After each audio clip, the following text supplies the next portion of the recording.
America को चकमा देथिला Iran photo आणविक इंधन संबंधरकारी केन्द्र उपरे आक्रमण पूर्व बहु आणविक इंधन को स्थानांतर करिथिला ईरान। ट्रंप स्पष्ट करिसेंती अमेरिका सेनार आक्रमण रे ईरान रो नातांज फोर्डो एवं इस्पाहान आणविक प्लांट माटी रे मिसिछि। तेहरान रो दक्षिण रे थिबा फोर्डो रो पहाड़ रे थिबा आणविक केन्द्र रे बड़ क्षति होइतिबा सैटेलाइट इमेज रु जणा पड़िछि। सेपटे ईरान रो किछि वरिष्ठ अधिकारी सूचना दैछंती अमेरिकार आक्रमण पूर्व फोर्डो प्लांट रु प्राय 400 किलोग्राम रो आणविक इंधन को स्थानांतर करा जायतिला।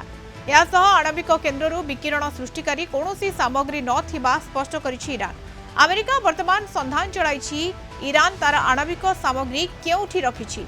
ईरान पाखरे वर्तमान 60% संवर्धित यूरानियम इंधन रही आणविक अस्त्र निर्माण पाई 90% संवर्धित यूरानियम आवश्यक।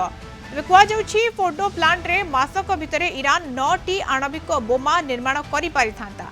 एबे सही आणविक केन्द्र को ध्वंस करिछि अमेरिका।